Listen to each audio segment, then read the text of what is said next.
Hello, everyone. If we've not met before, I'm Dr. Anita Forsberg Culbertson. I'm Ursuline's campus psychologist. I'm here in my home office thinking of you on this blustery Easter Monday.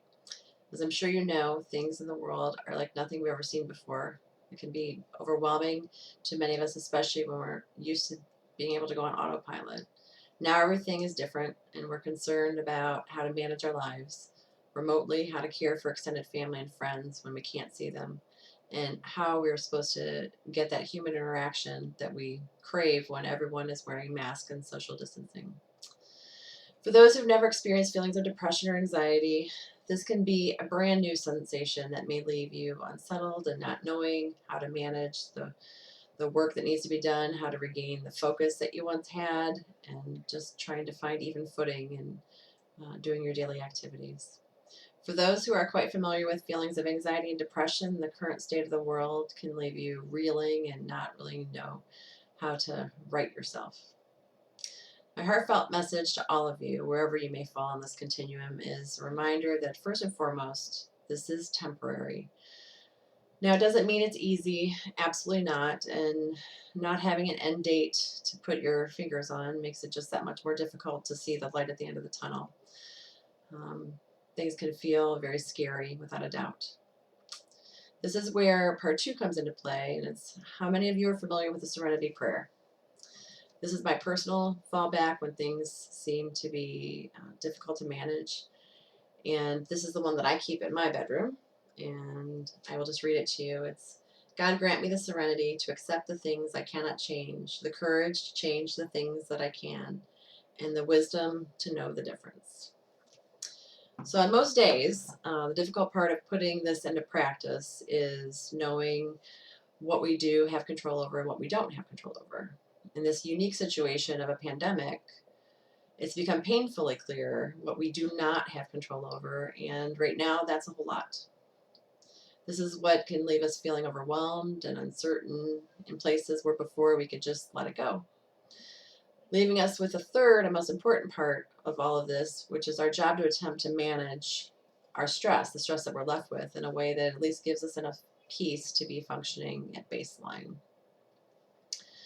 And how do we do this, you ask? Well, that's a good question. At a time when the world is asking us collectively to take our temperature to assess our inner health, I'm going to start by asking you to do something that may sound trivial to assess your inner wellness, and that's listen to your breathing. Many of you may have never paid much attention to this, while others perpetually are aware. Are you taking shallow breaths that are up near your shoulders, or are you holding your breath and you aren't even aware of it?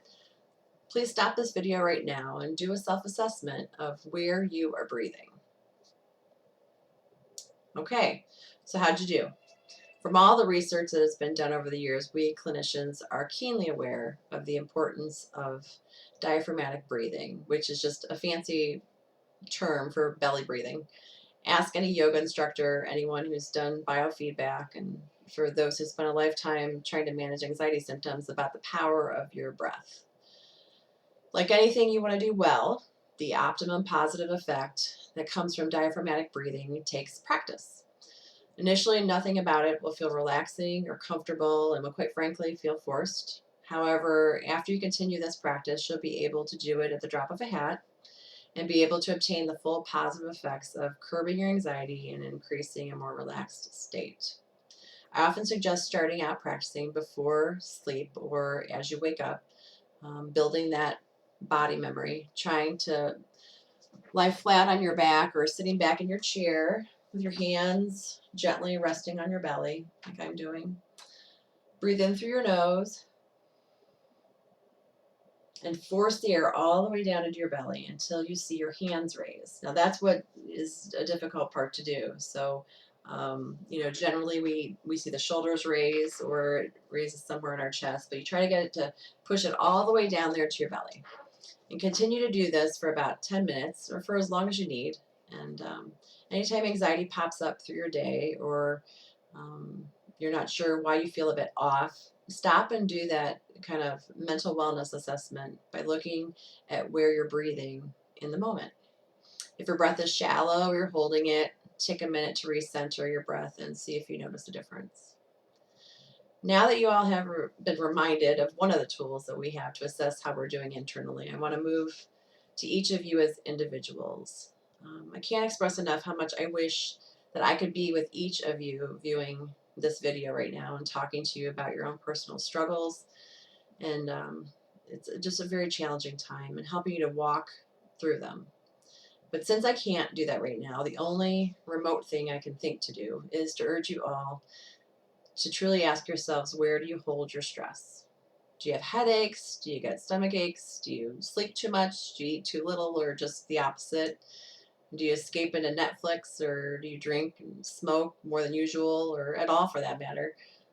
My challenge to each and every one of you is to write down, what are you feeling when you actually notice that you're anxious, when you're overwhelmed, when you're breathing shallowly or holding your breath? What does that look like and feel like for you? Um, and more importantly, where are you holding it?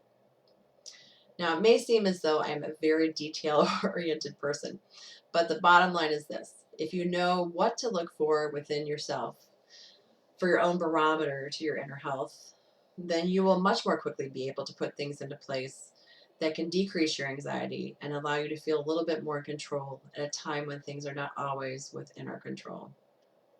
Being proactive is about our inner health. It can be the difference between feeling as though we can have a say in managing our emotions versus our emotions managing us. I always say that you all are experts on you. So anybody who's ever met me knows that I say that on a regular basis. And I want you to really, really take the time to make a list of all those activities that successfully distract you and put them into place as soon as you notice the first signs and symptoms of where you hold your stress that's gently nudging you and saying, hey, pay attention to me. Um, think about putting into practice some of those wonderful relaxation apps such as Calm and Headspace and Insight Timer, the 21-day meditation experience, or Simple Habit. If you're soothed by art or music, you might want to try pixel art or Tide or Weightless.